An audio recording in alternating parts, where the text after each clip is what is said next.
আমায় ছিঁড়ে খাও হে শকুন,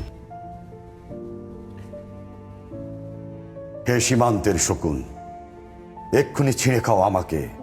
হে আটলান্টিক ইরিগল, শিগগির খুবলে খাও আমাকে। হে বৈকাল হ্রদের বাজ, আছুড়ে কামড়ে ছিন্ন ভিন্ন করো আমাকে।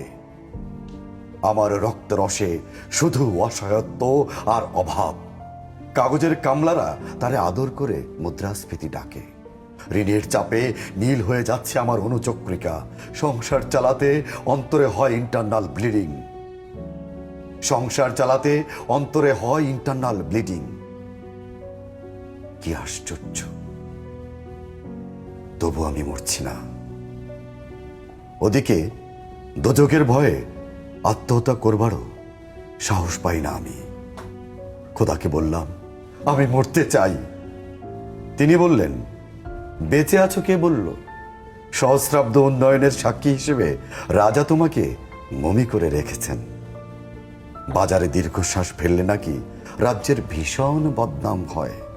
রাজারও মন খারাপ হয় খুব। কোতোয়ালরা ফরমান জারি করেছে, আমাকে সারাক্ষণই হাসতে হবে, নইলে দেশি কুকুর ও বিদেশি মাগুরকে একবেলা ভালো মন্দ খাওয়ানো হবে আমার মাংস দিয়ে। নিত্যদিন ব্রয়লারের মুড়ি নাকি ওদের ভাল লাগে না। অথবা আমাকে ভাগ দিয়ে বেচা হবে। মানুষের তো মানুষ খাওয়ার স্বাদ হতে পারে, তাই না? ভাগ্যিস তা বিদেশি সুপার শপে বিক্রি হবে না।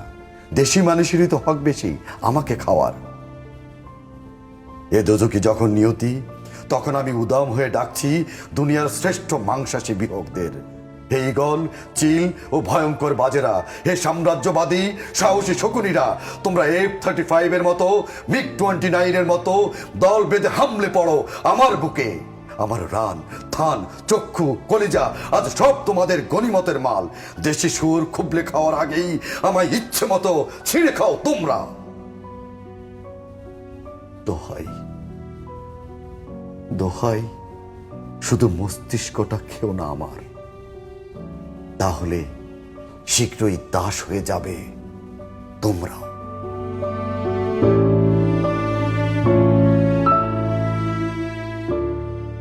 দিনাজপুর টিভি মানুষের জীবনের কথা বলে।